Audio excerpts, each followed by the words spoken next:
रहा है?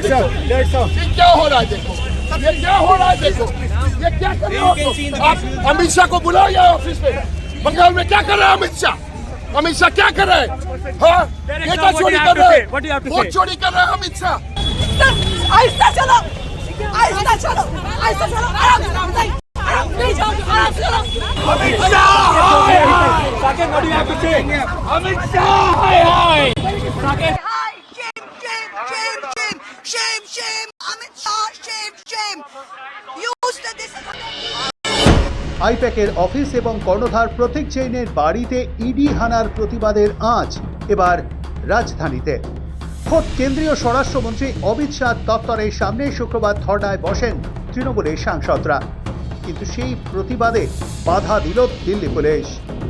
তৃণমূল সাংসদদের সঙ্গে বচসার পর কার্যত চ্যাং দোলা করে তুলে নিয়ে যায় দিল্লি পুলিশ। नहीं, ये देखो क्या हो रहा है? देखो ये क्या हो रहा है? देखो ये क्या हो रहा है? देखो ये क्या कर रहे हो आप? अमित शाह को बुलाओ यहाँ ऑफिस में। बंगाल में क्या कर रहे हैं अमित शाह? अमित शाह क्या कर रहे हैं? हाँ, ये क्या चोरी कर रहे हैं? बहुत चोरी कर रहे हैं अमित शाह। বৃহস্পতিবার সাত সকালে কলকাতায় আইপ্যাকের অফিসে হানা দেয় ইডি। পাশাপাশি সংস্থার কর্ণধার প্রতীক জৈনের বাড়িতেও চলে তল্লাশি। সেই খবর ছড়াতেই পরিস্থিতি আরও নাটকীয় হয়ে ওঠে। কিছুক্ষণের মধ্যেই প্রতীক জৈনের বাড়িতে পৌঁছন কলকাতার পুলিশ কমিশনার। তারপর সেখানে যান মুখ্যমন্ত্রী মমতা বন্দ্যোপাধ্যায়ও। প্রতীকের বাড়িতে অল্প কিছুক্ষণ থাকার পরই বেরিয়ে আসেন মমতা বন্দ্যোপাধ্যায়। তখন তার হাতে দেখা যায় একটি সবুজ রঙের ফাইল। বাইরে এসে সাংবাদিকদের মুখোমুখি হয়ে তিনি অভিযোগ করেন তার দলের গুরুত্বপূর্ণ কাগজপত্র বাজেয়াপ্ত করা হচ্ছিল। To collect all of our party hard disk, the candidate list, the party strategy, the party plan. Is it the duty of the ED and Amit Shah, the nasty home minister, the naughty home minister, who cannot protect the country, and is taking away all my party documents? ঠিক তারপরেই মমতা বন্দ্যোপাধ্যায় প্রতীকের Loudon স্ট্রিটের বাড়ি থেকে বেরিয়ে সল্টলেকে আইপ্যাকের দপ্তরে পৌঁছে যান। জানান তার দলের নির্বাচনী কৌশলের তথ্য ট্রান্সফার করেছে কেন্দ্রীয় তদন্তকারী সংস্থা ইডি। তাই তার মতে ইডির এই হানা অপরাধ। তিনি আঙুল তোলেন কেন্দ্রীয় স্বরাষ্ট্রমন্ত্রী অমিত শাহর দিকে, যার দপ্তরের অধীনে রয়েছে ইডি। তাকে নিয়ন্ত্রণ করার কথা বলেন প্রধানমন্ত্রী নরেন্দ্র মোদীকে। Is it not a crime? Is it not a murder of the freedom? Murder of democracy? The forensic team ले आके पहले बहुत सारे ट्रांसफर भी किया है। वो जो किया है क्राइम किया है, इसका बारे में एफआईआर होगा। फोरेंसिक टीम, अगर अमित शाह को बंगाल को जीतना है तो आपको हिम्मत है तो आप इलेक्शन में लड़ाई कर, लेकिन आप तो सब सीमा उल्लंघन कर दिया। हमारा आईटी ऑफिस में आके अब सब लैपटॉप से सब निकाल के लिया हमारा डेटा, इससे तो जीरो में आ जाएगा। I am sorry mister Amit Shah and mister prime minister, please control your home minister. বৃহস্পতিবারের সেই ইডি অভিযানের রেশ শুক্রবার ছড়ালো জাতীয় রাজনীতিতেও। শুক্রবার সকাল থেকে কর্তব্য পথের 1 নম্বর গেট অর্থাৎ স্বরাষ্ট্র মন্ত্রকের সামনে বিক্ষোভে বসেন তৃণমূল কংগ্রেসের 8 জন সাংসদ। জেরেকব ব্রায়ান, শতাব্দী রায়, সাকেত গোখলে, মহুয়া মৈত্র, মমতা ঠাকুরের মতো হেভিওয়েট সাংসদরা ছিলেন বিক্ষোভে। ধর্ণা থেকে অমিত শাহ এবং ইডির বিরুদ্ধে স্লোগান দেওয়া হয়। হাতে পোস্টারে বার্তা ইডি এবং বিজেপি একদিকে, অন্যদিকে বাংলার জনতা। সাংসদদের অভিযোগ অমিত শাহর ইশারাতেই তৃণমূলের দপ্তর থেকে নথি চুরি করতে গিয়েছিল ইডি।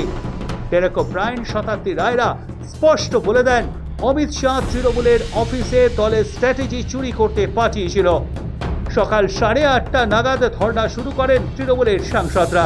কিছুক্ষণ পরেই দিল্লি পুলিশের আধিকারিকরা সেখানে পৌঁছে ধর্ণায় বাধা দেওয়ার চেষ্টা করে, কিন্তু তৃণমূলের সাংসদরা বিক্ষোভ থামাতে রাজি হননি। বেশ কিছুক্ষণ পুলিশ কর্তাদের সঙ্গে বচসা হয় ডাইরেক্টর। তারপর এক প্রকার জোর করে সাংসদদের সরিয়ে নিয়ে যাওয়ার চেষ্টা করে দিল্লি পুলিশ। শুরু হয় ধস্তাধস্তি। কার্যত টেনে হিঁচড়ে ঘটনাস্থল থেকে নিয়ে যাওয়া হয় সাংসদদের। তৃণমূলের মহিলা সাংসদদেরও টেনে হিচড়ে চ্যাং দোলা করে ঘটনাস্থল থেকে সরিয়ে নিয়ে যায় পুলিশ।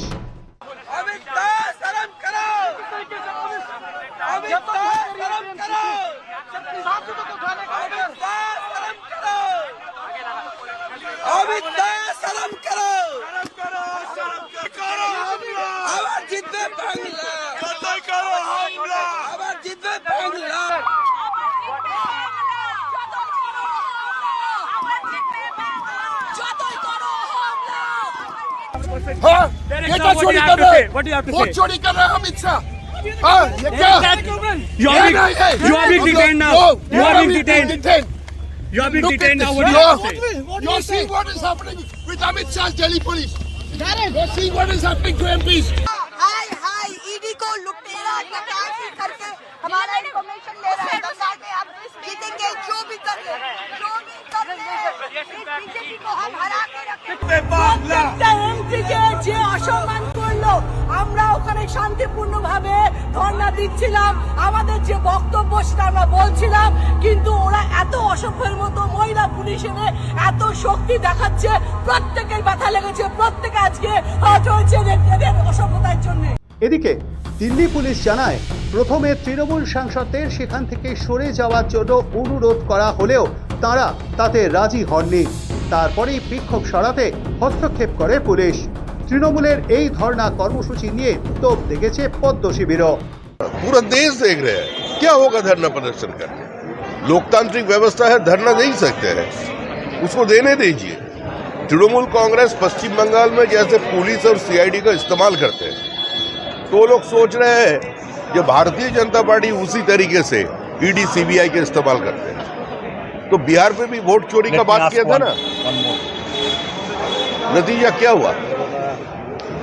एसआईआर का चलते तृणमूल का ये घबराहट आज दिखाई दे रहे हैं। চ্যাংদোলা করে তো যাবেই, ওটা তো 100% ওখানে 5-এর বেশি জমায়েত বেশি, তবু তো ভদ্রভাবে নিয়ে গেছেন। আমি তো ভবানী ভবনে ঢুকেছি, রাজীব কুমার থেকেও দেখা করে। এখানে কি করেন? এখানে চাকরি প্রার্থীদের সঙ্গে কি করেন?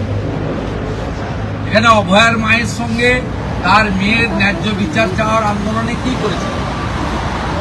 ওরা তো ভদ্রভাবেই দেখলাম যে ধরে ধরে নিয়ে গেল, এখন চাটা খাওয়াচ্ছে, কফি খাওয়াচ্ছে। বিরোধীদের আক্রমণের মাঝেই মুখ খুলেছেন খোদ তৃণমূল সুপ্রিমো। সাফ বলেছেন দিল্লিতে তৃণমূল সাংসদরা বিক্ষোভ দেখাতে গেলে চ্যাং দোলা করে তুলে নিয়ে যায় আর এখানে লাল কার্পেট বিছিয়ে মিটিং করায়। আঘাত করলে প্রত্যাঘাত কি করে করতে হয়? আজ সকাল 8টায় দিল্লির কুয়াশা ঠান্ডার মধ্যে আমাদের এমপিরা প্রতিবাদ করেছে, তাদের চ্যাংদোলা করে অত্যাচার করে টেনে নিয়ে গেছেন, আর এখানে লাল কার্পেট বিছিয়ে পুলিশ আপনাদের মিটিং করায়। কোর্টের পারমিশন নিয়ে আসেন, সব তো দখল করেছেন। যদিও এই ঘটনায় তীব্র প্রতিক্রিয়া জানিয়েছেন তৃণমূল কংগ্রেসের সর্বভারতীয় সাধারণ সম্পাদক অভিষেক বন্দ্যোপাধ্যায়। দিল্লি পুলিশের আচরণকে নিশানা করে তিনি বলেন এরা ধর্ষকদের জামিন দেয় আর প্রতিবাদীদের জেলে পুরে দেয়। সোশ্যাল মিডিয়ায় পোস্ট করে অভিষেক আরও লেখেন আজ গণতন্ত্রকে শাস্তি দিয়ে অপরাধীদের পুরস্কৃত করা হচ্ছে, কেন্দ্রীয় এজেন্সিকে রাজনৈতিক হাতিয়ার বানিয়ে ভোট লুট করা হচ্ছে। এটাই বিজেপির নতুন ভারত। এখানেই ভাবেননি তৃণমূলের সাংসদ। আসন্ন পশ্চিমবঙ্গ বিধানসভা নির্বাচনকে সামনে রেখে সরাসরি বিজেপিকে চ্যালেঞ্জে ছুড়ে দেন তিনি। অভিষেকের দাবি শেষ পর্যন্ত লড়াই করে বিজেপির সব দাঁত আর নখ ভেঙে দেওয়া হবে। যেভাবে দিল্লিতে দলের জনপ্রতিনিধিদের ওপর দিল্লি পুলিশ চড়াও হয়েছে সেটাকে গণতন্ত্রের অবমাননা হিসেবেই দেখছে তৃণমূল কংগ্রেস। সোশ্যাল মিডিয়ায় রাজ্যের শাসক দলের প্রশ্ন, এটা কি ধরনের গণতন্ত্র অমিত শাহ? এইভাবে জনপ্রতিনিধিদের ওপর হামলা চালিয়ে গণতন্ত্রকে ঘুরিয়ে দেবেন ভেবেছেন? আসলে বিজেপি ভীত বিধ্বস্ত। তৃণমূল বলছে প্রথমে যেভাবে ইডির অপব্যবহার হলো, তারপর শান্তিপূর্ণ ধর্নায় জনপ্রতিনিধিদের ওপর আক্রমণ, এতে আপনাদের ভয়ই প্রকাশ পায়। সব মিলিয়ে ভোট কুশলী প্রতীক জৈনের আইপ্যাকের অফিসে ইডির অভিযান ঘিরে এবার উত্তপ্ত হয়ে উঠল দিল্লি। শাসক দলের দাবি, রাজ্যে চলা এসআইআর এবং চলতি বছরের বিধানসভা নির্বাচনের যাবতীয় তথ্য ফাঁস করতে কেন্দ্রীয় তদন্তকারী সংস্থা ইডিকে কাজে লাগিয়েছে বিজেপি। আইপ্যাক ও প্রতীক জৈনকে ঘিরে ইডি অভিযানের ঘটনায় যে চাপানুতোর শুরু হয়েছিল, দিল্লিতে সাংসদদের সঙ্গে পুলিশের সংঘর্ষ সেই উত্তেজনাকে আরও তীব্র করে তুলল। কেন্দ্রীয় এজেন্সির ভূমিকা এবং বিরোধী কণ্ঠ দমনের অভিযোগে বিজেপির বিরুদ্ধে জাতীয় স্তরে আরও আক্রমণাত্মক পথে হাঁটার ইঙ্গিত দিল তৃণমূল কংগ্রেস। শৌভিক সান্যালের রিপোর্ট, সময়, কলকাতা।